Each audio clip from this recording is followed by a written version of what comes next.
Good evening and welcome to Mindful Live 200.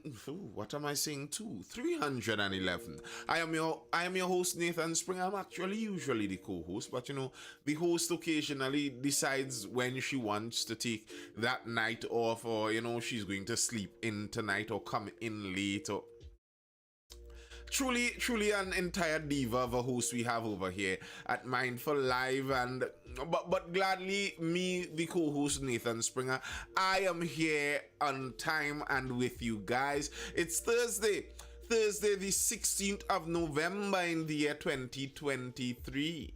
Yep. And it's Thursday, so you know what we're doing on this live on Thursday. It's the Thursday Talks, where we just discuss whatever topics come up in the live. If anyone wants to join in and have a discussion with me, you feel free. Over there on TikTok, that's where we do it. You can listen in on Instagram and on YouTube, but the discussions happen mostly over there on TikTok. You feel free to hit the like button though. Wherever you are viewing this on Instagram, you can hit that like button too. On TikTok, double tap the screen, get those likes skying up there. Only 700 likes. Those are rookie numbers. We need to climb higher than that. Rome, bro. Rome on the inside early. Rome, I believe I was trying to get into contact with you because you spoke to me about something with some students that were interested in something, and the person that I contacted inside of the Mindful Discord server said they weren't you. So, see if you could message me somewhere, bro, so we could get into speaking about that.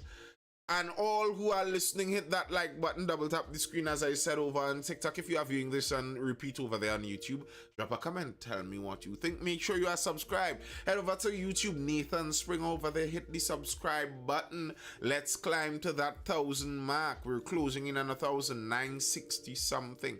What's your thoughts on the Guyana-Venezuela conflict? Do you think it can become a war? No, I don't. No, I'm not saying it's impossible. But my opinion is I don't see Guyana and Venezuela going into a hot conflict. Primarily because it's in the United States backyard, and they will have a massive say in what happens there. And also, for a large part, Venezuela does not seem to have much international backing for their claim. It's kind of only them making that claim, and Venezuela on their own are not strong enough to just bully someone on the global stage like that. So I don't see that happening, turning to a war. It is possible for regional conflicts to happen. I guess it's according to how serious Venezuela is about this whole thing, which may be a question of how desperate Venezuela's government might be at this direct point in time. Hi, good night, Nathan. How you doing? I'm well, man. What's up? Good. Start a couple nights because I was busy doing some research and getting from different point of views about many things. So, first of all, just to comment on the Venezuela situation, I think they're just using it as a false flag to bring attention to themselves because they have no global position or they have no global visibility. So they are using it as a backend trip to come to the table to then expand their how to put it out to expand their foot so that they could speak about different issues that are affecting them vis-a-vis the embargoes that is affecting them dramatically. Right, so they're just using that as an item to get in the door. So secondly, I was having some conversation with some ladies, and they had this idea about decentering men, and I was in that conversation for at least Hi, Divine. to at least an hour and a half, and it's a very bitter, how to put it, boy, bitter pill, boy, that how these mature ladies feel. And I'm not talking when I use the word mature, I'm not speaking the in the younger ages. I'm speaking about ladies who already have their kids and their husband and they divorce, and they have no use for man at this stage in their life, and they have a group of about 1,000 people, and their aim is to decenter men. What's your thoughts on that? My thoughts on that is misery likes company. And one of the worst group of women to younger, one of the worst group of people to younger women are older women. There's a reason when you read narratives, stories, timeless stories, stories written thousands of years ago.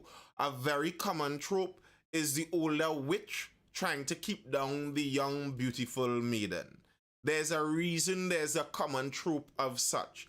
The older witch that is doing all in her power to poison the younger maiden. Listen, if an older woman, having already run through life, made a wreck of her life, and is miserable at the moment, is trying to share her misery, that's no surprise. It's a common thing.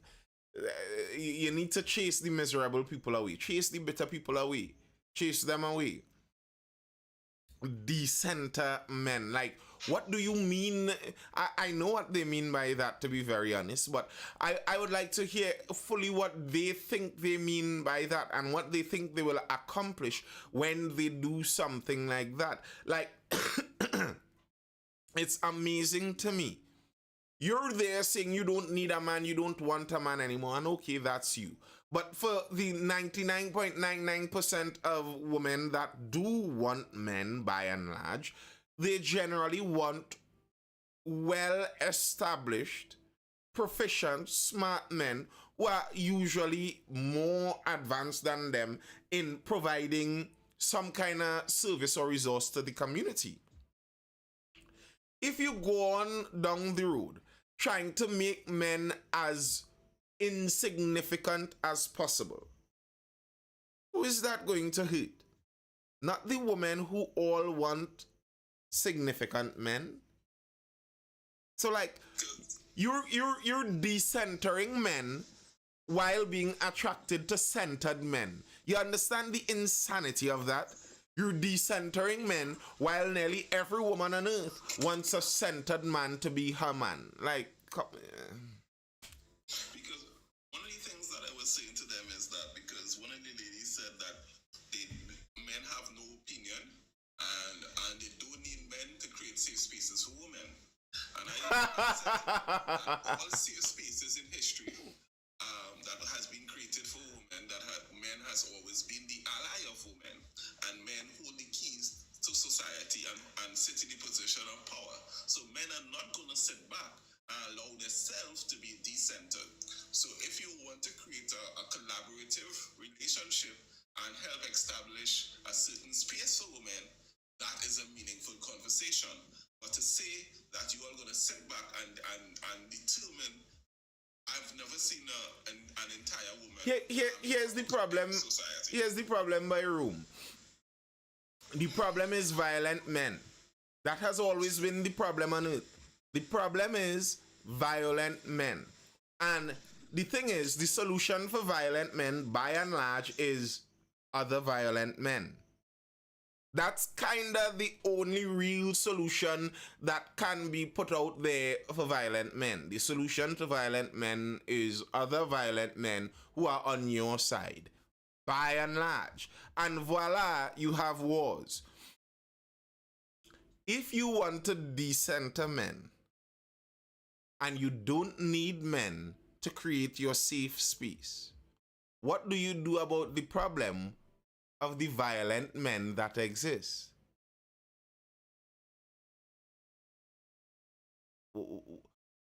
You create your safe space for women and say you want no men in it. The men that listen would generally be decent men. The men that are indecent, they won't listen. And if you chase away all of the other men and it's only women there, what do you do about the violent, indecent men? Teach them not to be violent. All right, shucks, by Trini Hotep. My bad. You educate the criminality out of them. You educate that evil nature in their heart. You teach them not to do that, and everything will be a-okay. Yup. Why didn't I think? You know what? Why didn't other humans think of this? If all we needed to do was teach each other how to be good and that's all, why we didn't do this thousands of years ago? You know how much one bloodshed we would have avoided? Shucks. Now that we came up with that idea though, now that we came up with that idea, I think we're going to implement it now and the world is going to see peace like never before. It's ridiculous, really and truly. It's nonsense, and that's the problem with things like that. Really and truly, people who speak things like that are speaking a luxury belief that a luxury you are only allowed to have because there have been enough violent men that have cleared the way for you in this present society. So in this present society that is safe from the indecent violent men, you can feel open to go and stand up in the public and say nonsense because you rest assured that no one is going to do you anything for it. But if someone does you something for it, what do you do?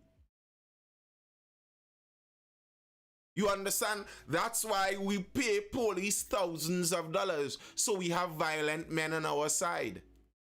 That's the long and short of it. We pay police thousands of dollars so we have violent men on our side. So if you happen upon indecent violent men, we could call the violent men on our side and violence will deal with the violence.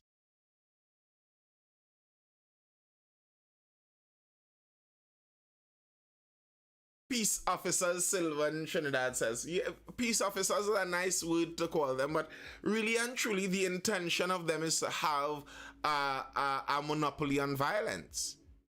No one should want to beat the police or should be able to beat the police with violence. If anyone accelerates violence against the police ultimately are going to win. And that's kind of by definition who the police are in a country. So if there's a gang in Trinidad and Tobago that could accelerate violence with the police, they could go toe to toe with the police, and eventually they would push back and win the police. Then that gang is basically the police of the country. They have the monopoly on violence, and that's the idea. The people who have the monopoly on violence in the island, they're the one that keep the place secure, and it's always men. Sorry to say. It's always men. Spend a day in Laventille sounding like Rowley. I have no idea what you're talking about. Chicken 1 2 3.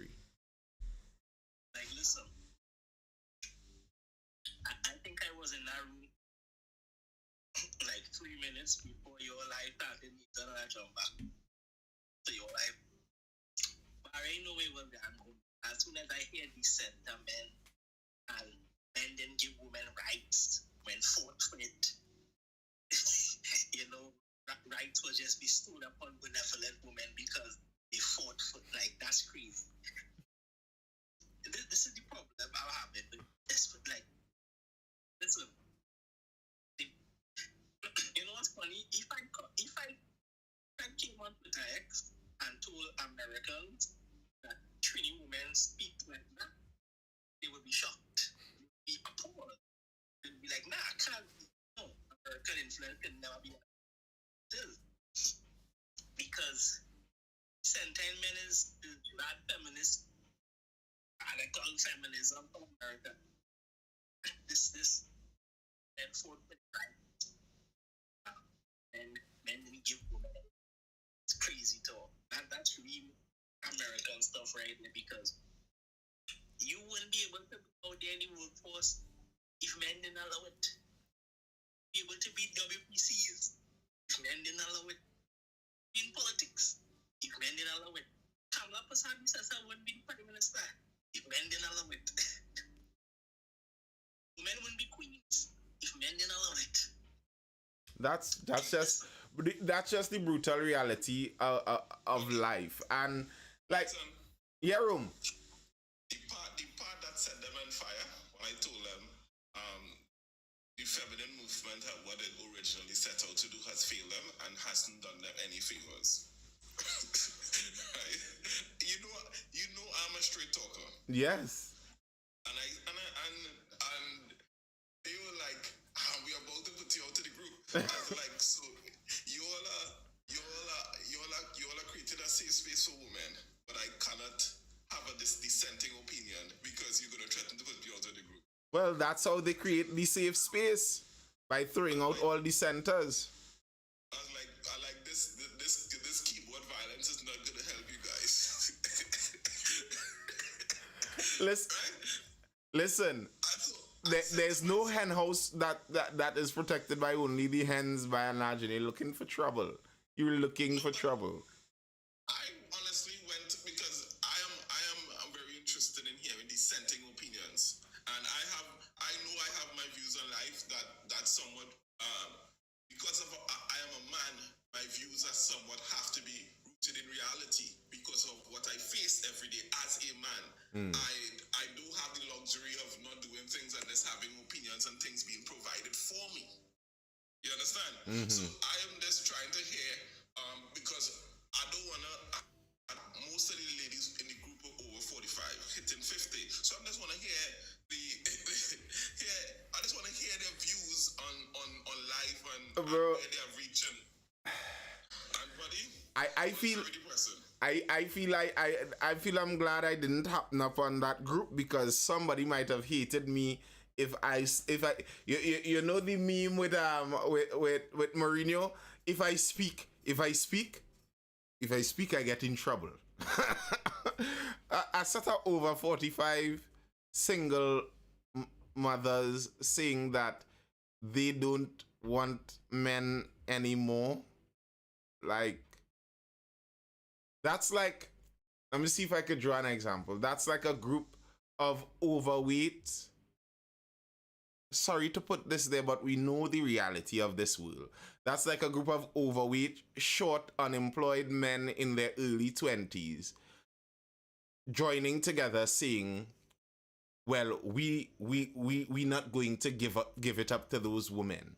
We don't want those women anymore. Well, I don't think that was a big struggle for your particular demographic either way, you know?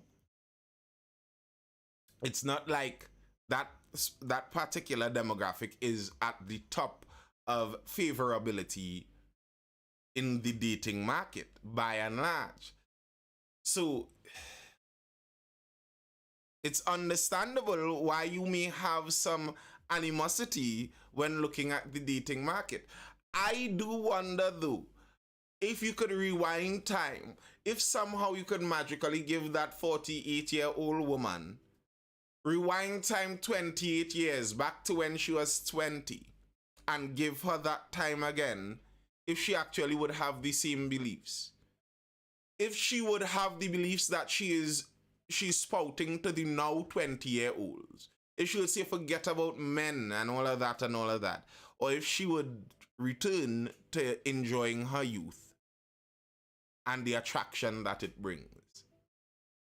It's a dastardly thing to try and spoil it for the younger women. And we regularly talk about this conversation in the life. The brutality of women in the dating market. The brutality of the brutality of the reality of the dating market is that for women there is a more significant time constraint. That's a sad reality. And to reach to the end of the time constraint and look back saying that you hate the whole game, there's no real surprise there. Someone said menopause is why they don't need man. Okay. A younger female's comment that I read there was, it's menopause why some of those older women don't need any man now. The younger females have a uterus that still needs to be used. That's not my comment. I'm reading a comment by other people there. And so the final thing before we move on to this, so I asked the group, what is your alternative?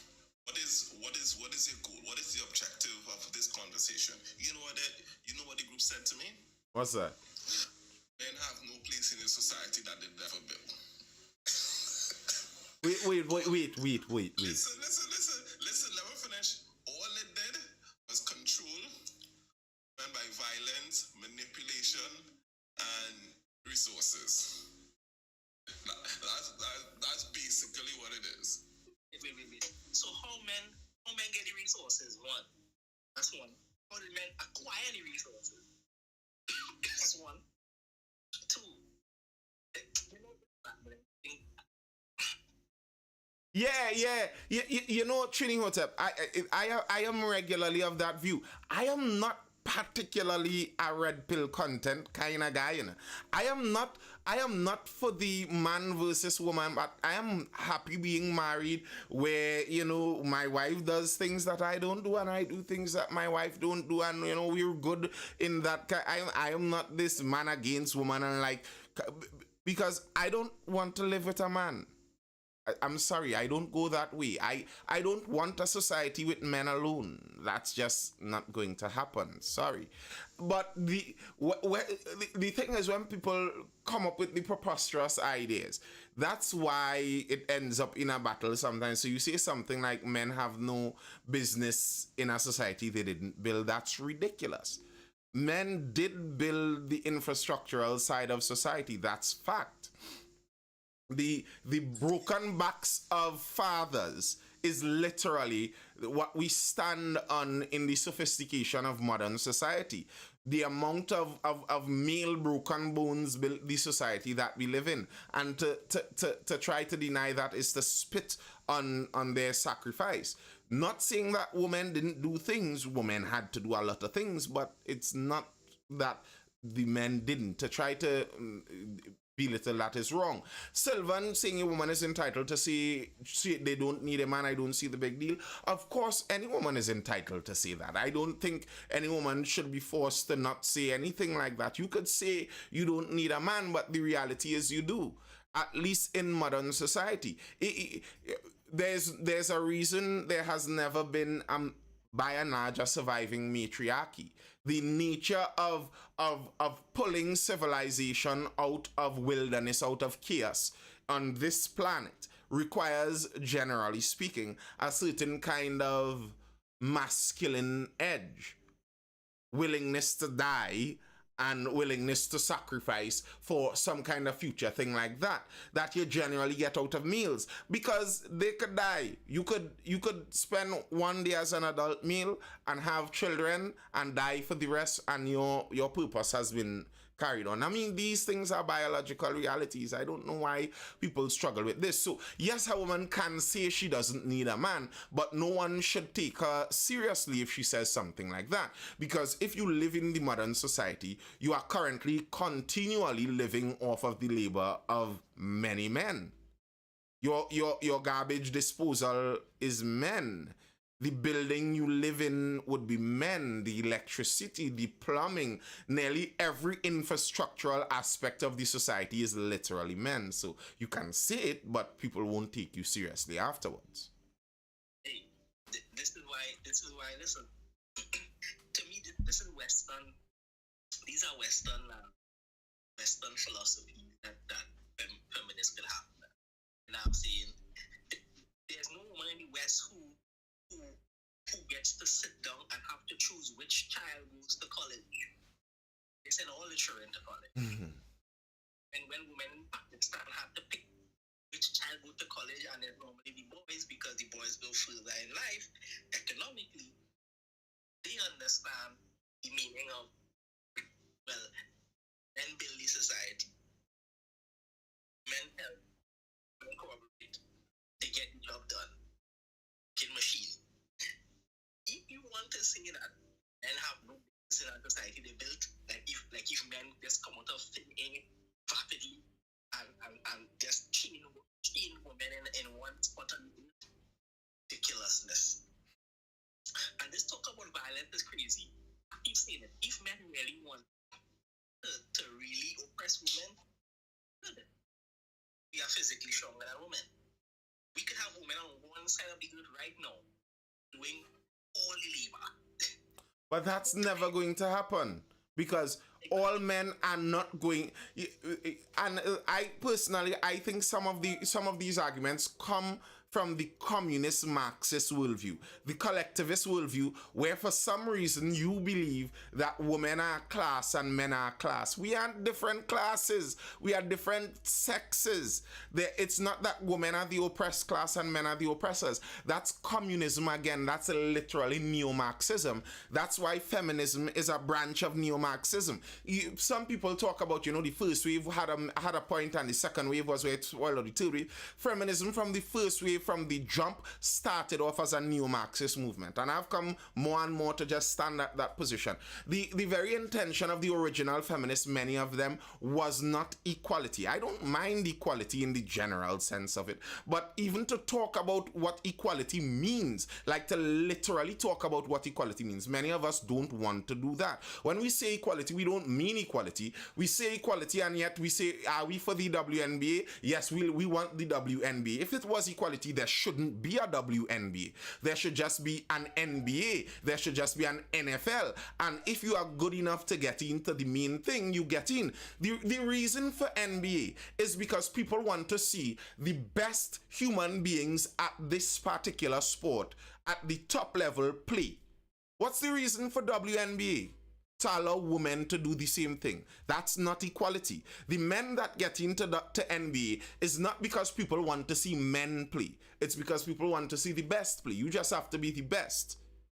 On the WNBA side, you have to be a woman. That's not equality. And you ask the average person, they're very okay with something like the WNBA existing. So you don't actually want equality.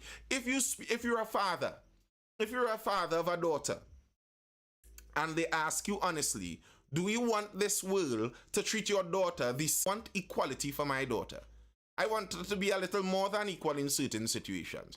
If you in the future you want to take some young lady out, yeah, you open the door for her. That's not equal. There is a disparity because we are not the same. The idea that somehow these are classes, and it's like the bourgeoisie and the working class and the proletariat and all of that, and now we're trying to equalize the classes. That's some Marxist nonsense. You can't put the reality of male and female into those kind of categories. That's not how this thing works.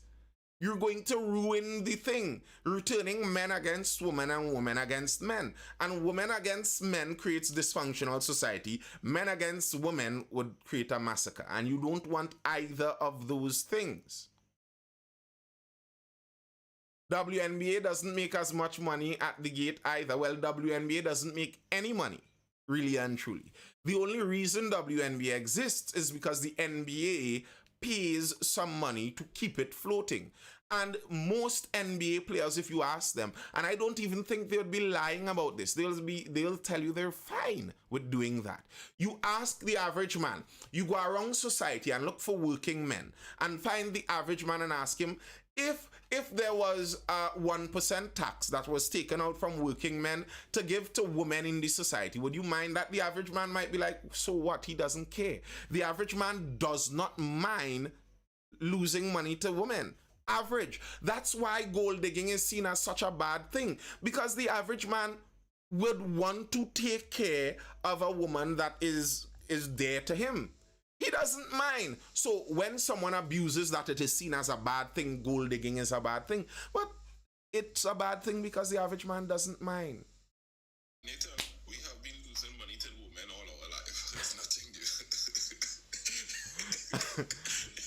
you are the husband have come to know this. Yes. Right? But is the idea, Nathan, is that looking for equality when they should look for equity. Meaning that if you are better at something, you should be paid a lot more and not equal pay. And from a competitive perspective, men are generally more competitive. So when you look at a comparative index in terms of why men are paid more than men are paid, it's not because that we are stronger or anything. It's number one, disagreeableness. When it go to conscientiousness, our skill level, our ability to be competitive.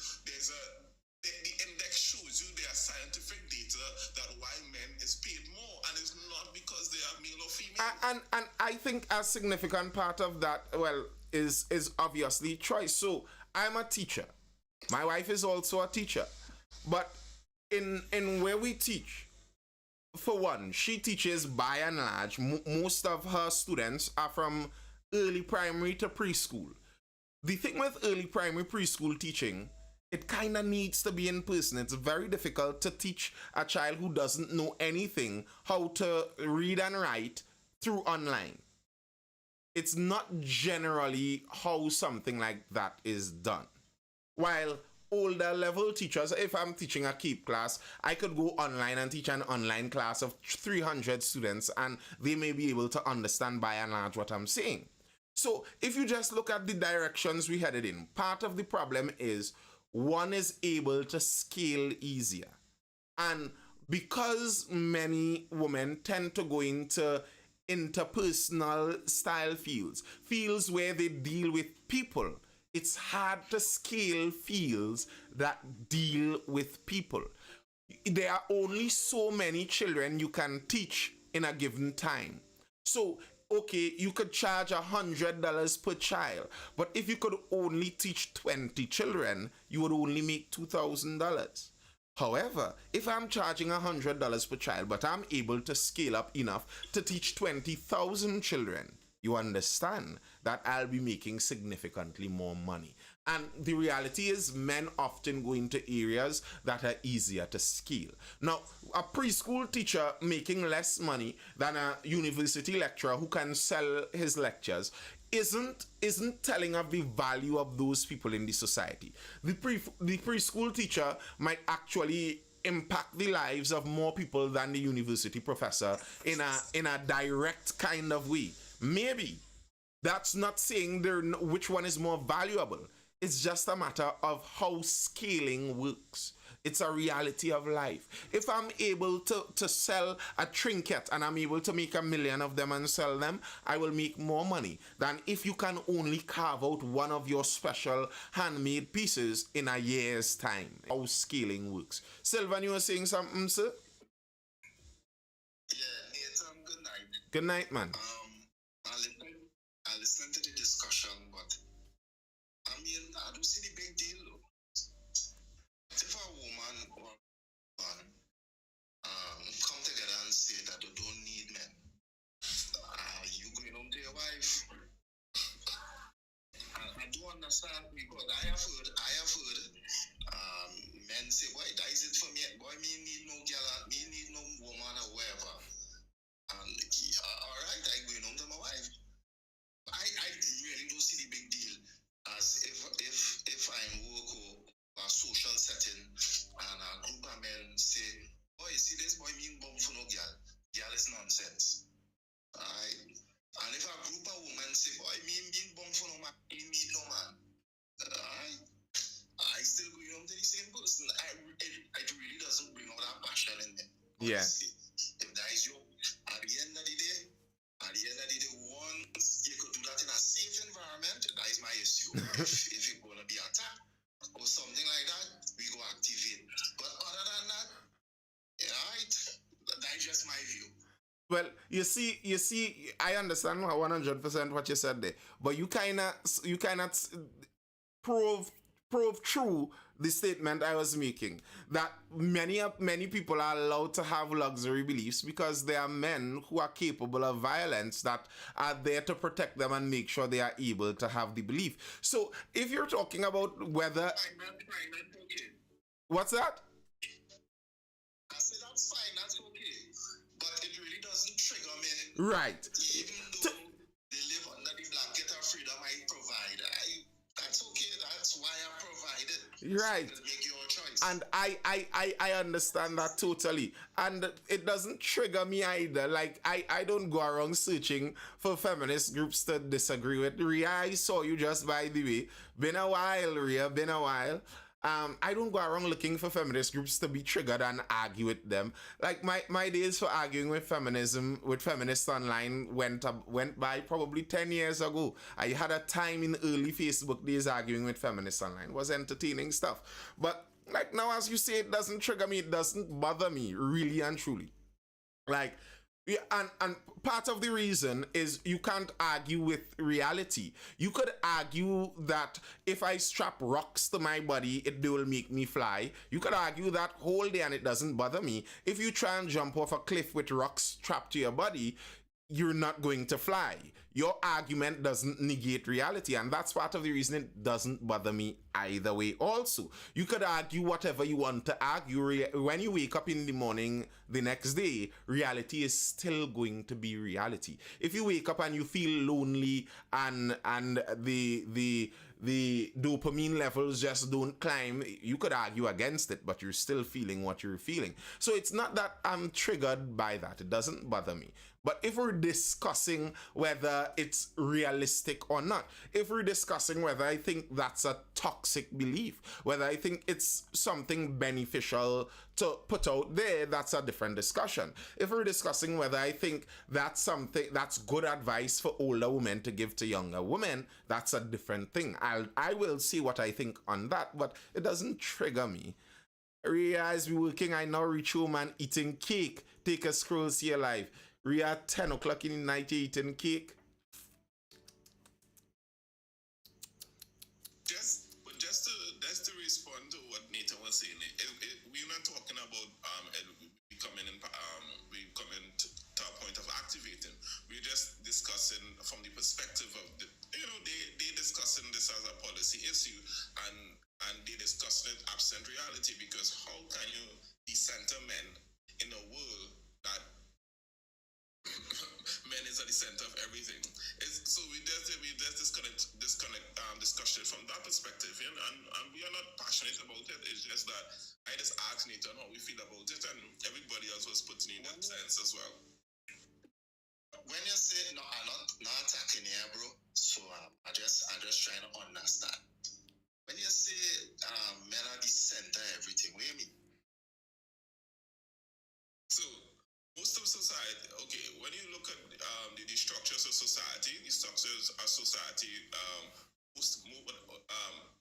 political structures, military structures, all those structures are male driven. Only structure, most of the structure that shapes society. We're not talking about the home. We're talking about the structures that are responsible for putting civilization. Civilization. That answer your question? So we're talking about developing policy, correct? Not just policies, but nearly everything around us that makes where we live civilized versus wild wilderness. Alright, because what I'm saying, if you're talking about now, we understand, because there's no need to go over the difference in the sexes and the advantages and the disadvantages in both. So I think I would just be burning up airtime explaining that. But whether as the guy was saying, politics or military, I know of very seniors military person that are female. We once had a female prime minister, and I know several leaders around the world. I think Germany has one. Once had a strong, the Iron Lady in Britain. Once had strong female figures. I think she would have won the Falkland War for England. And I am saying that whether a man at the center or a female at the center, but we talk about everything except war, right? Which is when all diplomacy break down. So by and large, that whether it's medicine, whether it's literature, whether it's judiciary, I mean, whether a man is at the center, whether a woman at the center, to me it doesn't matter once the correct decisions are made. Now, depending on whether you believe creation or evolution or whatever, I am not saying to ignore the men role in developing society. I'm not saying that, but I don't think men are the center of society. I think we both share the center, because you can't get men without women. And I don't know, but being a mother in your household, it's such a key and such a valuable role. I think that isn't given enough credit. The discussion sometimes gets contentious. When people make a point about reality and they make a descriptive point, people think it's a prescriptive point. So I make a descriptive point. I describe the reality that since time began, creation, evolution, either one you want to choose, either one, the history remains the same. Since time began, pretty much all aspects of civilization, men focused, aimed, pursued, handled, they were key to it. If you want to say that women were key to the family, women were key to the propagation of the human race, that's true. If you want to say that women decide the genetics of the human population, that's true. That's very true. If you have a problem with how humans look, it's women who decide how humans look. Barring forced propagation, I don't want to get too detailed there. By and large, women decide what the next generation, what genetics are going to be passed on to the next generation. That's no small place to have in society. No one is belittling that by saying that women decide the genetics of the human population. That's not saying that men are insignificant, just as saying that men decide and dictate the aspects of infrastructural civilization. That's not belittling women or saying they are incapable of such. It's just that that's the positions they play in society. That's the positions they take. The vast majority of wars are mostly men. Yes, women fought in wars. There were women-only troops in wars. But by and large, that's when men ran out. It's not like you willingly threw your woman out there to fight, unless something was wrong with you, by and large speaking. So it's not a qualitative statement. It's not a value statement to say that, well, men are more important in this field. If you say in keeping society running, men are more important, that's not saying women are less important in value in totality. That's speaking about specifically, and it's a fact. Tea and tech, WASA, the vast majority are men. Garbage disposal, men. The internet companies, the guys running the lines for all of those things, men. Like, there's no need to argue that saying the reality of it, saying the description of it, isn't a prescription saying that it should be that way. It's just saying what it is. And I think listening to what you said there, Sylvan, there is some of that in it where there are people that, as it would, take offense nearly to the fact of reality. It's not an offensive thing, it's just reality. It's not offensive that men are stronger than women. It's reality. It's not offensive that women can bear a child. It's just reality. Please remember that laws were put in place so that women did vote, own property, etc. Now, you see, the assumption made there is that men voted all along, and that is not true. The vast majority of human history, nobody voted. That's the vast majority of human history. Nobody, man, woman, dog, child, nobody voted. That's what human history was. Then, when democracy started to seep in many more places and voting started happening, voting didn't go to everybody or even every man. Every man wasn't allowed to vote. Landowners were allowed to vote, and it so happened that landowners were majority men. Now, the reason for that wasn't just sexism and they didn't want women to vote. It's that voting was done basically on the basis of a familial block. So you vote because you own that property, but it's understood that when you vote as a representative of the 20 other people that live on that property with you. So now to say that, well, women get the right to vote, women actually unfairly got that right to vote, because those men who had it had to be able to go to war and lose their lives. They had to own property to be able to vote. They had to volunteer that for the bucket service, that's volunteer fire service, that if a neighbor's house is on fire, you are required by law to help them put out that fire. The men had to sign up for that in order to vote. The women got the right to vote with none of those things. And I think that did disaster for the West in the long run, but that's a whole other discussion. You see, feminism, careful with the history that you hold on to as fact from just feminist narratives. Sometimes they aren't 100% true. So yeah, women didn't vote, but neither did men. Nobody voted for the vast majority of human history. And then this is the idea about selective truth, because when reality comes in, it makes it feel sometimes that you're attacking them because you're trying to set the record straight, because there is a record to set straight.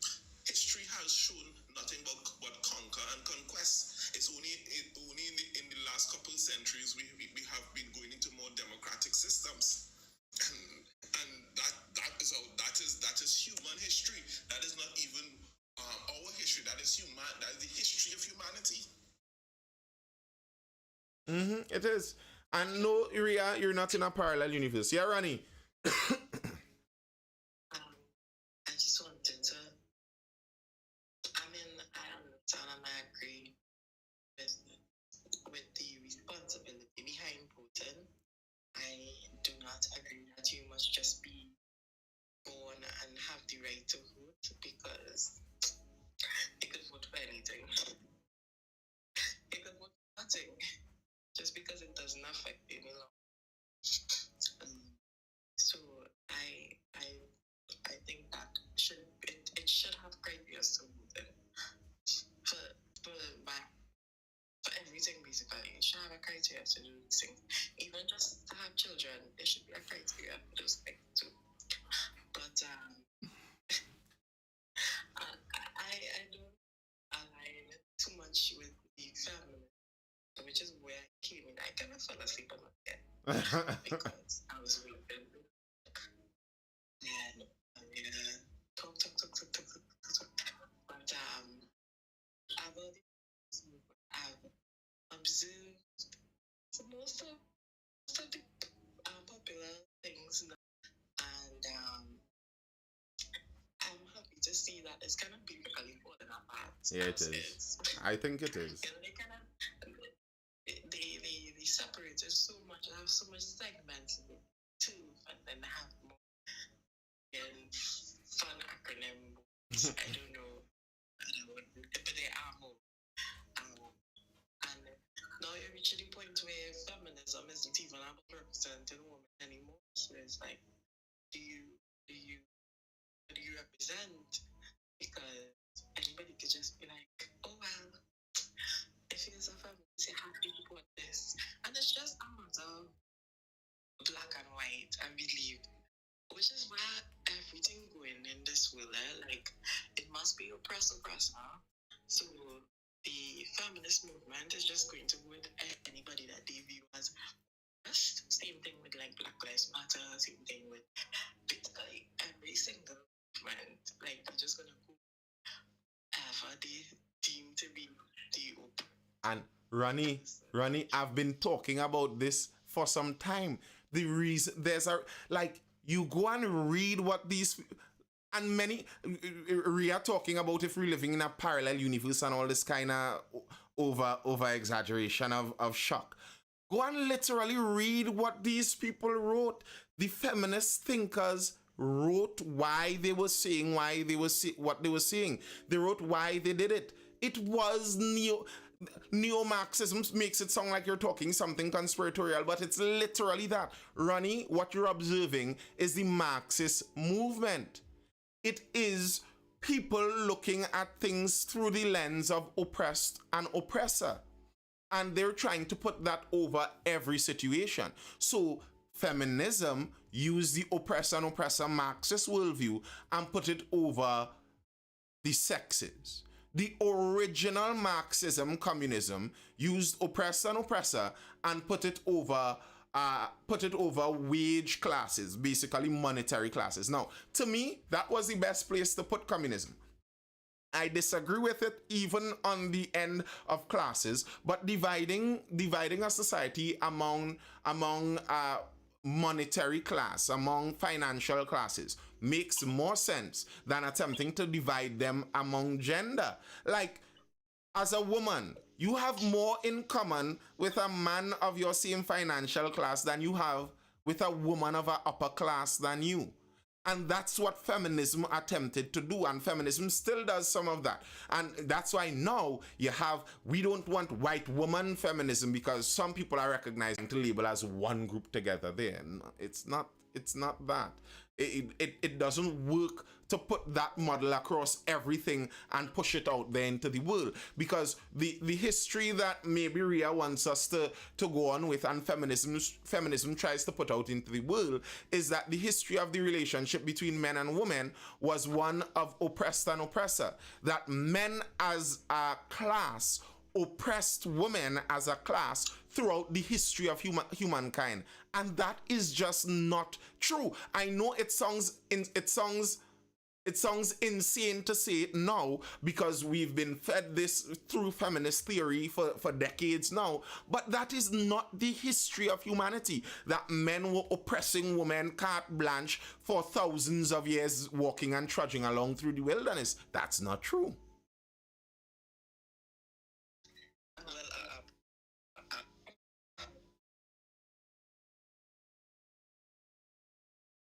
Who talking there, Ronnie?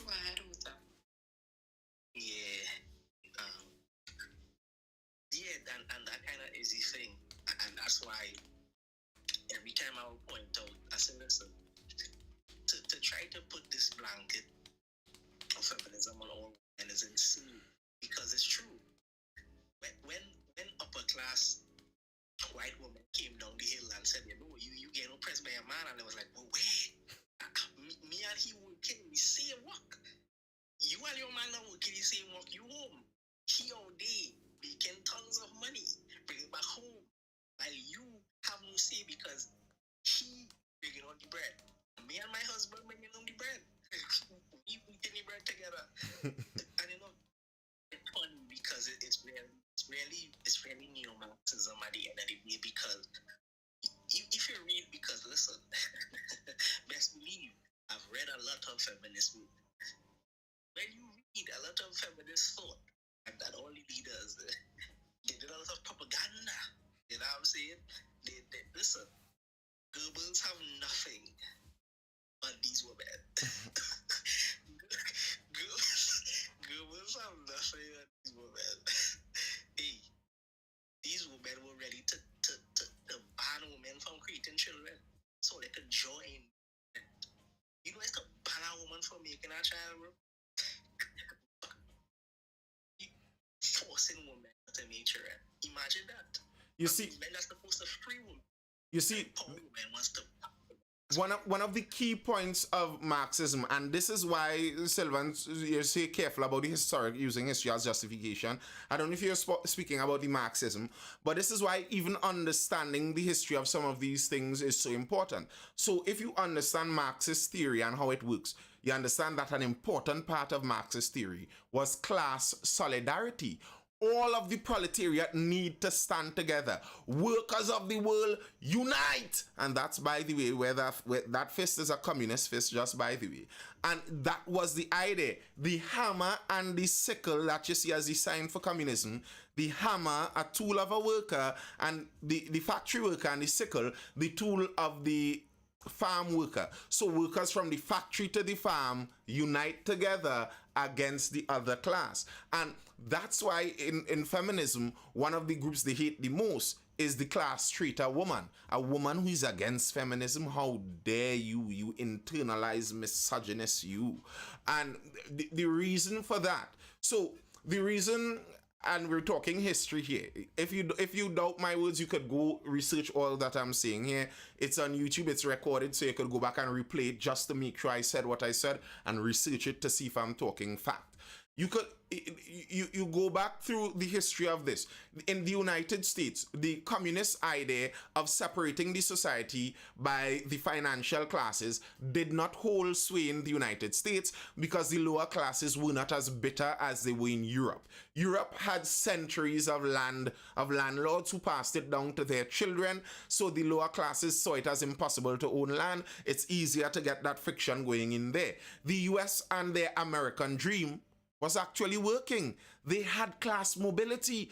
People were going out of the lower classes. They had the most movement in between classes than any other society ever. So trying to get the lower class to be better and destroy the whole system, when they're seeing in the next generation, my children going to be on top, you're not going to get it to happen. So they had to move it away from the race aspect. And it worked really well in the United States because there was some fact to the matter. There was some fact to the treatment of racial groups in the United States. And then they put that neo-Marxist form over the racism in the United States, and you get the critical racism, and they talk about the blacks as being the oppressed class and whites as being the oppressor class. And that's where white supremacy in the modern context comes about. And white privilege, where they're not talking about an actual privilege you get. You have a privilege by being of the oppressor class. So whether you actually got anything or not is irrelevant to your white privilege, because they're talking about a theoretical academic thing here, where this privilege is you belonging to the oppressor class. So males have male privilege. The wealthy have wealth privilege. The white have white privilege. It's using the same neo-Marxist lens to put over anything. And it's effective because human beings are naturally very sensitive to inequality among each other. You're very sensitive to that. If you have multiple children or you grew up with siblings, you know siblings are extremely sensitive to which sibling getting treated better. So if you craft a narrative and sell to children that parents systemically treat the older sibling better, so there's older sibling privilege and younger siblings are the oppressed class, you are going to get a lot of younger siblings to join your movement because they will feel that bitterness and they will side with it. It's a very tempting and alluring ideology. It works in so many different fields. And I think though it pursues envy. Throw it away if it comes to you. Yeah, Ronnie? Right. I just want to end on my part because I'm exhausted. But basically, I was going with this whole thing. This is a presser, I have a real problem when you point out something so simple. The feminist movement, they turn against J.K. Rowling because she said, you know what she said. When people are not feminists point out, like, this is a woman that is losing a lot of money, and then these feminists, like, well, she was rich anyway. And this is a crazy book. They have this view that when you have money, you are not human.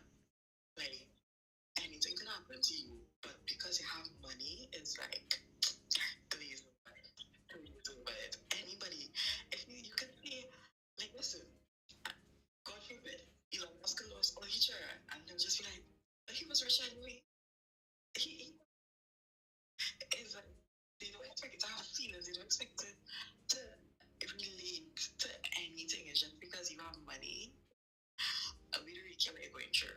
Like, it's like oppressing everybody, and I hate the oppression on them. It pisses me off to the highest degree because, okay, fine, let's just see that there is oppression among women, among people. There is oppression, right? Let's have oppression. What does that do for me besides making me feel like I can't do anything because I'm so oppressed? Wouldn't it be better for me to know, okay, I may have a little hurdle, I may have the finances as some people, I mean, I have the connections as some people, because it's not just money. Some people have connections, and some people have a skill of networking.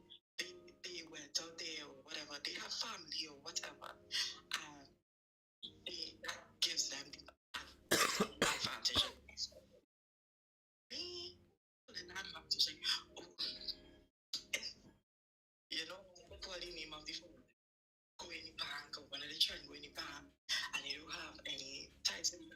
get a loan faster than I would. And it's like, okay, cool. What does that do for me? How other persons would just kind of be like, it's me? No, figure out a way that you could better yourself. Like, okay, work on your credit, go and make up your income, go and skill, whatever you have to do for yourself to grow and to become whatever it is you want to be. Accept the oppression, like, okay, cool. Things happen to everybody. Rain do not fall on falls on everybody. So just figure out a way to make the rain make you grow. You understand? So this nonsensical, oh my God, who is me? I am so just hated by everybody. Even though Yeah. as you said, envy is the people that envy us bad. And they wouldn't be willing to do the things that the rich people would be willing to do. Like, come on, even if they say some of these rich people get their money through ill gains, and to do the ill gains that they did, no, I am not. Surely. Why you care about how you get it? If you're not willing to do it, then do concern yourself.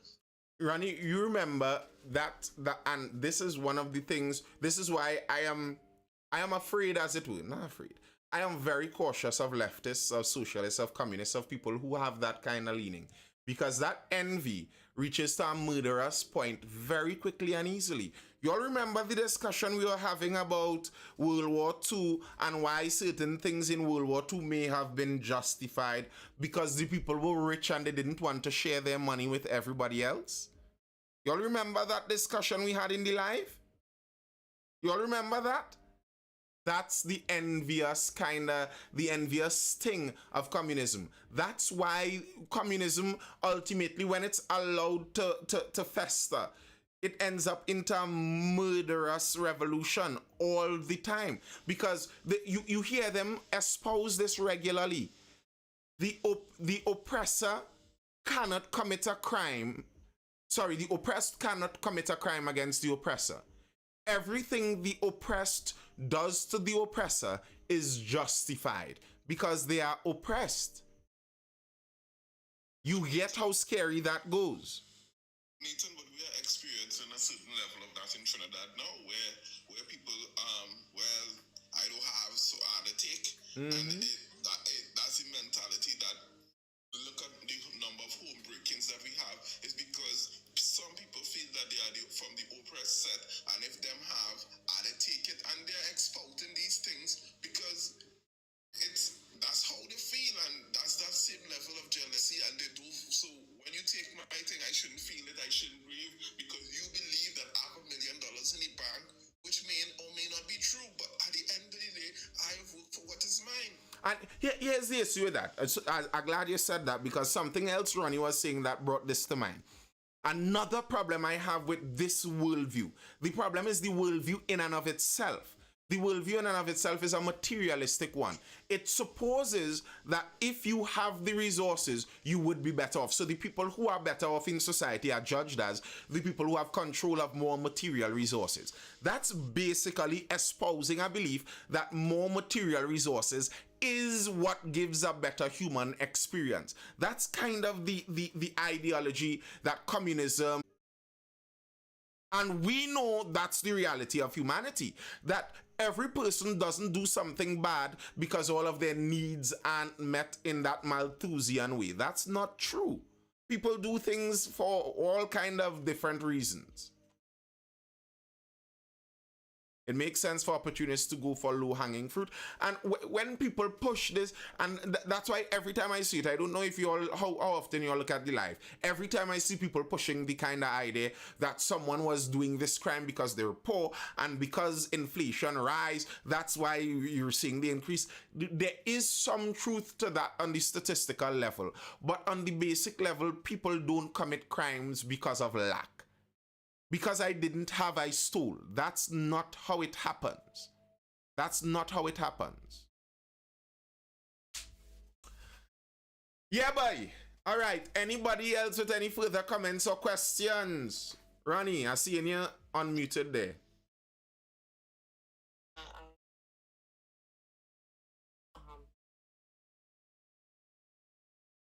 And you're really sounding like you're whispering a little bit there. I just tired. What I feel now. Oh, you're tired, so you're in a bed. Yes, I'm in my bed. Well, I'm in my bed, yeah. You're in a bed. I'm in a bed. It's fine. It's nobody's bed. It's nobody's bed. Anyway, yeah, but after the profiles, I'm putting away, bring up the people died and women, innocent women died, and it's like, well, what do you expect in a, what do they call it? Not colonize, decolonizing. Yeah, decolonizing. Expect to happen. It's like, okay, they just, it's just too much. You're, It's too much now. you're sounding real choppy in that last bit there, Ronnie. Barely hearing you. I'm sorry. I am out now. Guys, don't worry. Oh, a good show to watch. I know we're talking. I should watch on Netflix The Fall of the House of Usher. That show is amazing. It's greed and rich people just, watch that show. All right, word. So, what percentage do you think it is the reasons why people might do crime? As in, here's what I think it is. I think there are certain men who, due to their own moral standings and discipline levels, will hit a woman if given enough incentive. There are certain men, nothing that could be done to them would make them hit, and we're talking in a domestic case here, would make them hit their wife or girlfriend, their living, whoever. There are some men, you push them enough, they will hit. And I think it's kind of like that with even crime too. There are some people, if they're able to get a job and get stuff inside of the job, but they won't do anything untoward. But their moral scruples aren't very high. So the moment things get a little difficult, they will do crime if given the opportunity. And for example, the fact that so many people willingly pay the bribe to licensing office when given the opportunity to do that shows you something. So if given, I think it's a matter of, yes, desperation crossed with already present tendencies. So you're already an indisciplined, poorly moral person, and then you happen upon desperate times, well, yes, you will see an increase in crime. But someone with relatively high morals, you put them in more difficult times, they're going to plant a garden. That you're not going to get them to go murder people by just putting them in difficult times. Or gang activity like extortion, kidnapping, and robbery. Well, the thing with gang activity like that, the vast majority of that kind of gang activity isn't even close to anything doing with lack. Much of that is pure envy. And if you are of the worldview of those communists, gang activity makes sense.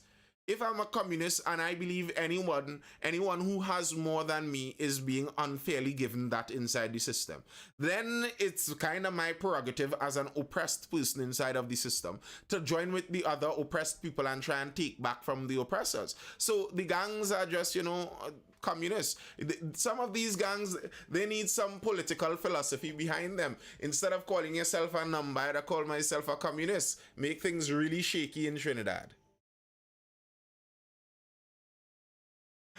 There are some men who don't like to wait to the end of month and don't like authority. Some have low IQ and low morals, and crime is a natural habitat for them. Yes, low IQ does. Here's the thing with low IQ. Low IQ limits your solutions to a problem. Some people say violence is not the solution. Violence may not be the solution, but violence is a solution, and in some cases it might actually be the solution. And if you don't have a very high IQ, if you're not very intelligent, the amount of solutions that may be available to you would be much more limited. The lower your IQ, the less intelligent you are, the less and less multiple avenues for getting an alternative result, an alternative answer is going to be available to you. So violence would be the most likely one if somebody is less intelligent. It's not that being less intelligent makes you a criminal per se. It's that violence is more available to you. So if you were a criminal, so if you're a criminal and you had an IQ of 75, you'd be a mugger. You'd be punching people or stabbing them in a side street for their wallets. If you're a criminal but you have an IQ of 175, you may be trying to run a ransomware scam on TSTT. Or launch a pyramid scheme of some kind or something like that. But doesn't poverty contribute to the environment that promotes those types of negative archetypes? To some extent, yes, to some extent, but I don't know if it's necessarily poverty as in poverty, a lack of physical resources. I think it may be poverty, a lack of moral standards, because I think you could look around the world and find groups of people living in greater poverty that are more peaceful, and find groups of people living in greater wealth that are more violent or more susceptible to crimes. So as I said, I think poverty is more of a opportunity filter. If you're poor, the kind of crime that's available to you is violent crime that you see pestering society. But it's not that if you get money, you're going to stop being a criminal. It's just the kind of crime available to you would evolve. Poverty exposes normal people to unnecessary stresses. People can't be blamed too much about their moral standards. That one is a hard disagree, bro. It's a hard disagree. People can't be blamed too much about their moral standards. If that's so, then the whole idea of prison and jail makes no sense. The idea of prison is that people can be blamed for their lack of moral standards, and that's precisely what the prison aims to do. Put the blame for their lack of moral standards on them. It kind of has to do with the luck of the draw. That is insane nonsense. That's taking away all accountability on the individual. The only reason you do crime is just the luck of the draw. So if I have no decision in this, crime is just I'm an automaton, I'm a robot. Crime is a result of my situations. If I'm exposed to XYZ, I'm automatically going to be a criminal. That is insanity. That is insanity. And that is the kind of Marxist view that causes justice reform in the United States, where they attempt to release all their prisoners because it's not really their fault, it's just the fault of society and the system. That's rubbish. I'm saying that statistics wise, the more exposure, the higher the odds. Well, I spoke about that. If you increase the desperation level, you're going to eventually find the less moral people. So the police service in Trinidad and Tobago, I don't think all of them are corrupt, but if you go through the police service and you keep increasing the level of bribe you're willing to pay, you're going to find all of the corrupt people starting from the most corrupt filtering out. And if you are willing to pay an increasing level of bribe, you will find out eventually nearly every person who is slipping at the moral scruple level. So that's what you're doing when you're increasing the desperation level. By increasing desperation, you're increasing the likelihood of finding out anyone who, when facing desperation, they will bend morals. Countries that engage in rehabilitation of their criminals tend to have better results. I don't know if that can be said as a carte blanche. Well then, Sylvan, your team has all the honest men. And I don't think that's impossible, though. That's kind of the point I'm making. I'm saying that if you keep increasing the money, eventually you will find the honest men, but you will be able to weed out all of the dishonest ones who, if you were offering a $100 bribe, you won't weed out all the dishonest men. But if you keep increasing the level of the bribe, eventually you would find more dishonest men. And that's what increasing the poverty level does. It increases the desperation, which eventually weeds out the others. Now, I won't say that countries who do rehabilitation is automatically a factual thing, they get a better result. Because very often when I look at that, people point out countries like Norway and Sweden and Denmark and countries where 90% of the people all share the same grandparents. That's a whole different situation. If you're talking about my family, my extended family living in a country together, then rehabilitation becomes much easier. We have shared beliefs, we have shared ethics, we have shared goals, we have shared genetics. When you put this in a multicultural situation, show me a country where it's easy for them to rehabilitate multicultural people. So in Trinidad and Tobago, how do you rehabilitate a multicultural country? So let's look at some direct problems in this. For Christians, they will say the way to rehabilitate these people is bring them to Christ, teach them biblical moral standards, allow them to renew their mind, become born again, and then when they leave prison, they will leave as a new person, and that's one of the best ways to rehabilitate. That is the best way to rehabilitate them if you ask a Christian. If you ask a Muslim, they would say another thing. If you ask a Hindu, they would say another thing. And now you, as the secular government of this multicultural country, would have to try to get this rehabilitation to balance between all of those. And what if one group, one cultural group, has a view that is proven to scientifically be wrong? Like, there are some cultures that believe in FGM, female genital mutilation, and they think there's positive to that. But even when we look at rehabilitation within our own society, as I like to tell people, them country like Netherlands and Switzerland and things, they already killed out most of the people who had those aggressive. Yes, I remember making that point a while back. Through the death penalty in Europe, they killed out a genetic strain.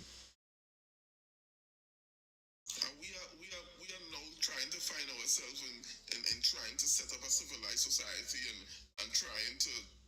We are a very young nation. We're barely 70 years old. Some of those nations has gone through what we have gone through many times over. So they are now reaping the benefits of a long strategic planning. And so when they tell us to do this and to do that, and then we look on television and we like to, well, how come some things don't work here and something don't work here? Because the reward to punishment ratio is different. Fred Ladded says, you know, are correlating culture with susceptibility to criminality. Yes, I am. Culture has a massive part to play in susceptibility to criminality. Do you deny that? What were you saying, Rome? No, I'm just saying that we need to look at our society and look at what works for our society, because we cannot just take issues and transplant them or solution and plant it stuck in the middle of Queen's Park Savannah and expect it to work in Trinidad when culturally we are at a different place. Correct. You have to look at the history and culture, and I think there's just some difficulty in having heterogeneous cultures like we do. It's difficult when different people have different life goals. If we all have the same life goals, getting things sorted becomes a lot easier. There are complications in these matters that we have to deal with. Saying it's worth a try, I am not that kind of person. It's worth a try, just try something. I am not that kind of person. You have to figure it out first, not just try something.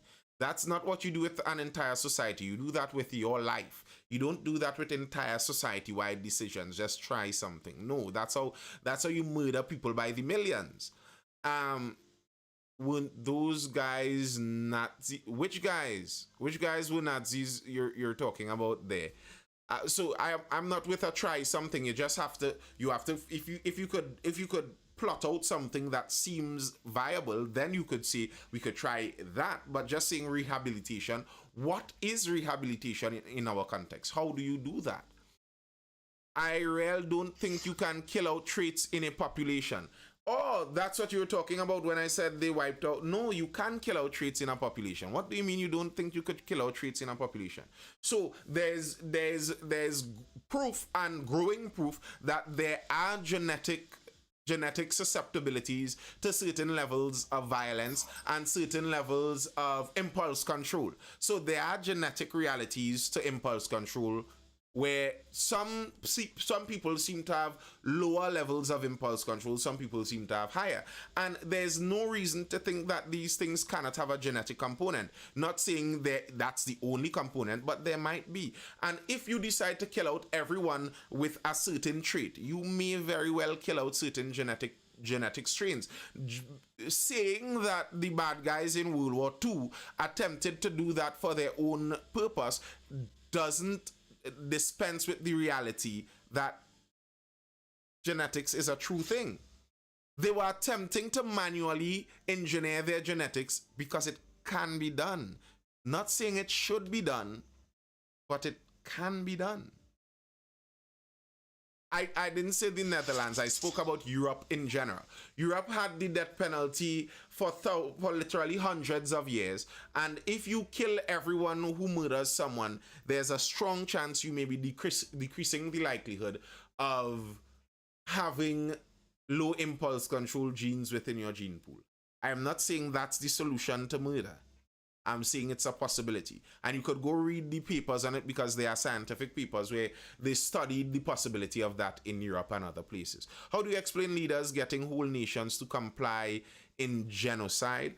Well, I guess it's according to what you mean by genocide. Because it's easy to get people to agree with wiping out an enemy. If I could convince you that a group of people want you dead, you aren't going to be too worried about who dies when I take out the group of people. Like that's like I don't even understand how that's a difficult thing to comprehend. Like Venezuela is in trouble.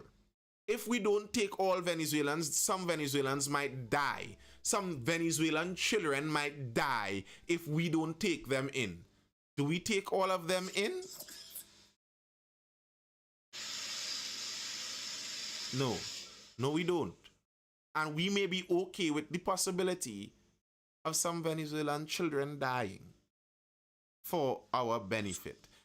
Especially when you put it into war terms of life and death, it becomes very easy to understand. Very easy to understand. You can't breed out gullibility then. Doubt it. Doubt it. Highly doubt it. So if there's some research coming out of Harvard now where they're even saying that intelligence has a genetic marker to it. Yes. And it's very important that who you breed with, because that plays a role in determining the intelligence of your offspring. And so as well as crime and other things are genetically passed on through the genetics. So we need to be very aware of the concept of genetics and not just think of it as strains of DNA. Fred Ladead, what going on? I'm listening to him. All right. Yeah. Like the how you get the idea of genocide, for one. The idea of genocide is more of a modern idea with the United Nations and stuff. The vast majority of human history, everyone was there was no term for genocide. Genocide was life. Do you know how many peoples have died out that you never knew their names? Life. And just because you exist, the chances are 99.999% that your ancestors committed genocide. You are a survivor, so very likely you may be the offspring of someone of those genocidal people. Great. Thank you very much, right, for strengthening what I was trying to say in the first place, which was that you kind of can't breed out, like kill out criminality in people. Now, I understand we're talking about like with exceptions where there are people who have severe problems with impulse control and different things like that. So there, in my head, probably there is a possibility for you to kill out populations of people with certain mental illnesses. But I personally don't believe due to different problems and things like epigenetics and stuff like that, where you have like gene crossover between people and all kind of things where you can't like monitor. You understand what I'm saying now? But Genetics that live on through the culture. yeah, and like experience, like exposure to, let me say, certain stresses and different things activate genes in you. So like you could think that boy good, but maybe certain circumstances could happen to him that will trigger those things, so it could still pop back up. Yeah. You understand what I'm saying? Yeah. Yeah, okay, they kill out a set of people with that trait. Okay, but you can't really, come on. I mean, like, for example, you could use alcohol, right? To kill germs, right? They say kill 99.999, right? You don't say 100%. I'm just saying, so if we talk about absolute, it's not an absolute you're talking about. But in what I'm majority you're talking about, maybe. And here's the thing. I'm not saying this. I am not saying this based on my own research. I'm saying this based on a paper that I read. That's where I brought this from, a paper that I read where they were proposing a possibility that through the hundreds of years of death penalty for various violent crimes in Europe, there's a strong possibility they could have decreased the preponderance of the genes for low impulse control in their gene pool. It's not that it will disappear. You just decrease the likelihood that it pops up. So if you kill all people with red hair, it's not that you necessarily kill out all red hair genes because they are recessive genes, etc., etc. I teach biology. I understand the genetics of it. So yes, it's not that the genes would die out necessarily, but there's a high likelihood. You decrease the chances that you see it popping up in your society. So you would have less redhead people in your society in general. That's just a genetic theory. I don't even know if it's true. I don't even know if it's borne out in fact. And the people who are proponents of the death penalty often push that as a possible reason why you enact things like the death penalty. Me personally, I say it all the time, I am not even a fan of the state-sanctioned death penalty either way. So let that be known. Well, that's what I'm saying now, because I mean, even though based on what you now describe about that study, it just stated the possibility that something vague still. I mean, you do a whole study to state something vague. Well, bro, that's 99. That's what those scientists do at their time, you know. I was reading a study today. They went through weeks upon months upon studies to release a study to show that the possibility for a vehicle killing a pedestrian increases when it's an SUV versus a sedan. And I'm like, so y'all got a research grant, spent money and paid PhD level people to tell the world that a big van will kill you more likely than a smaller car? Like, duh. But the scientists need work too. They need a job. They need something to do with their time. All these universities need to do projects for their postgraduate students. So every postgraduate student has to do a study on something. So you have a billion studies there just sitting down, and they add thoughts. They provide an option for things, something to discuss, a possibility. That's how we're discussing it now. It's even a possibility. It's brought into the realm of possibility. Maybe it's something that is thrown out, but it could be used to sharpen even the correct thing. I hear you, but just in my opinion, it sounds like that's just stuff to still more dialectic argument, which don't go nowhere. And how to say, it's that's some kind of eugenic shit that they're on. Sorry, that would sound like to me. Let me be real. But when that idea started being pushed, the 20th century was the century of eugenics. So it's not surprising that people had this concept. And eugenics is a bad word because it gets to evil conclusions. That's why eugenics is a bad word, because very often people reach to evil conclusions. But in a soft sense, human beings have always engaged in some level of eugenics. You choose your partner in a kind of eugenics minded thinking. You want the person who would provide the best genes to the next generation. Sometimes you don't actively think about that, but subconsciously that's what you're doing. Can I study now, bro? I don't know that, because I don't know if the study was wrong.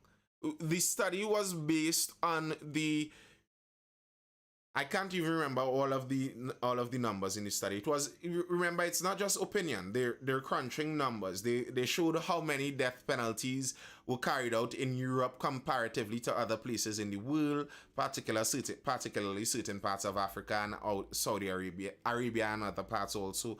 And then they were showing disparities in the occasion of violence among different populations. Why is it that certain populations are overrepresented in violence?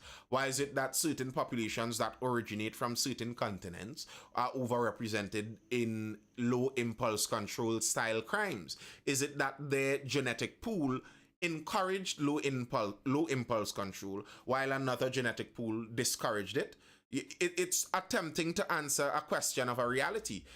Black people, people of African heritage, people of African genealogy in the West, generally speaking, are overrepresented in violent crime. Why is that? Are you going to say the only reason is because of a history of poverty and slavery? That's a hard one to bear out. What's the reason? No, if you don't mind, I could say that it also has to do with the institutionalized laws and the execution of said laws in those particular countries that were colonized by those same people that you're talking about. The laws are executed way well, at least were executed way worse in those countries like Saudi Arabia and certain places. So why is it in Trinidad? So why is it in Trinidad? Why is it in Trinidad among Africans and Indians? There are no whites here. The Afros are still overrepresented in violent crime. Alright, thank you very much. But correlation is not causation, right? So I agree. Now it could have some stuff to do with it, but you can't tell me it have like that's it. You understand what I'm saying? That's And what I'm saying. I'm explaining to you. What I am offering to the argument. No, yeah, no problem. And why I just offended now is again our execution of said laws. I don't want to sound bad, but it will be easier for a little black boy to get locked up for a little piece of weed than a little Indian boy in some cases. Let me tell you why I struggle to believe that. We have been ruled in Trinidad and Tobago the majority of time by people, if not direct Afro, at least closer to the Afro. The majority of our police service is Afro. To try and say that the laws are still being only executed in a is that the only reason we can come with? Everywhere in the world you see African diaspora. They are just now, let me finish my point, let me land my point. Everywhere in the world you see the African diaspora, they are overrepresented in violent crime. And the only reason we can come up with is that everywhere they go, it's just that the system hates them. That's the only reason. No, that's why the people were wondering if maybe there might be genetic factors behind this. So is it that because Africa was engaged in much more tribal warfare, that in Africa, if you had low impulse control and you were violent, that was actually a trait that helped you survive, because there was a high amount of tribal warfare. While maybe in Europe, this was the theory. These are why these theories came about. They're attempting to answer realities that we experience. While in Europe, because of the larger, wider civilizations and the overcrowding of Europe, inability to escape, what they did is they killed the people who had low impulse control because they couldn't survive in the overcrowding of Europe. Did that cause a difference in the gene pools? That's what the study was asking, and I think that's a very viable question. Okay, it's a viable question. But like, if it has any, all right. So, but when you start to discuss if it has any actual pertinence on what's going on, that's a whole other like topic. G, if you understand, like, all right. For example, let's look at leaders. European history is highly documented, and you could see that they've had a lot of crazy leaders who led a lot of crazy wars And there has been a lot of tribal infighting and incest and killing in like royal families, far less like normal European people. Like they're not, come on. Sorry, like, so this is what I'm talking about. Like, what is the practicality of the actual study? That is why I just talk about, I hear what you're saying with what they say. Cool. But, like, you raise it up for a reason. And the reason is to probably validate some point, right? And by saying it, that point, it's sung in, all right, G, the study song off. So, why raise it up to prove any point? I hope you're not raising to prove any point. That's all. But we were discussing many different points. The study was raised as a possible reason behind why different outcomes could be found. I don't know if it's the reason. That's why I brought it. Why do you remember why we brought up this study? What was the study brought up for? I believe the study was brought up to explain why I think European, or why they even bother to rehabilitate people as opposed to punish people as much in Europe, because they, I guess, think that the people more reasonable because of genetics. I guess it's like, if I just dumb it down. No, the reason I brought it up is to explain why you said, I can't remember if it was you, but someone said that there are countries where rehabilitation shows to work much better than just locking people up. And I say that's not necessarily something that you can say in a vacuum like that. There are many other factors that may play a part. For example, one factor that might play a part is this study that I have read suggesting that one factor can even be as far out as genetics. That's why it was brought up. It's not brought up to justify one being better or anything like that. Thank you very much. Sorry, my bad. I misunderstood you here. Great. All right, great. Latinos actually have a higher homicide. Yeah, that's true. And to me, these questions are very important to me. I regularly say this. I follow on TikTok, on Twitter X. One of the main groups I follow are the racist people. I want to follow the racist people. If it be true that there is some kind of African genetic something that makes you a little bit inferior, isn't that something you'd want to know? I am not saying it is true. I am saying if it is true. If it is true, I don't want it to be that we declare that they are all racists and we never mention anything. And next thing there's a genetic component that's waiting to trigger me into a murderer. If there is, I would want to know this. The idea of just sticking your head in the sand about it, I don't like that. And all the disparities, every time you see something differing, or the only possible reason is the big bad evil white supremacist system. Like we give a lot of power to these white people. Thomas Sowell, yes, I really love that man's work, Thomas Sowell. He explains a lot of these things in a lot greater detail, showing the history and stats of why you see these disparities and how it may be possible to change some of these disparities. And that's why I say reality is almost all of it is cultural. I do believe it's cultural because I don't actually think it's genetic. The problem with it being the genetic, and this is why people don't like that solution. If actually the problem with black people is genetic, then the solution for black people would have to be genetic too. That gets scary. That's why people don't even like that idea. To me, I don't even believe that is true. I believe the problem is cultural. That's why you see differences in the outcomes of black Americans and then black Africans that go to America.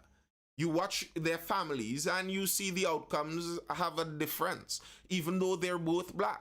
And you might say that the Africans might in fact be more black if there was anti-blackness inside the system inbuilt. The Africans are going to get it more, I would assume. They have a language barrier, an accent barrier. They may look less Americanized, but yet somehow they perform better. Seems to me a cultural issue. All right, people, looking to close there. Are there any last comments or questions inside here?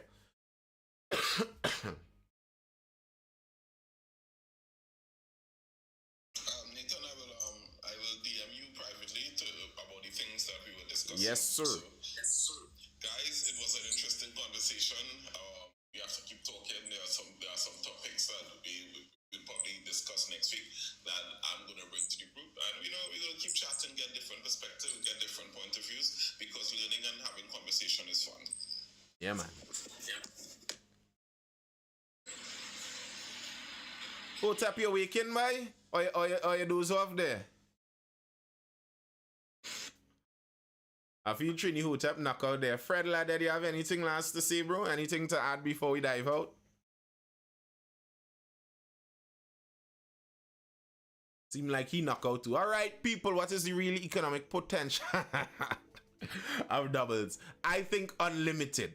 We need to lean into the doubles. We need to lean into the doubles. You know, I really love the cultural thing about doubles. I was speaking about this. I was driving around with my brother someday earlier morning and saw a lady in, I can't remember the vehicle, a new vehicle. One of, these working ladies these days, they're not in that old vehicle business. Something new and shiny.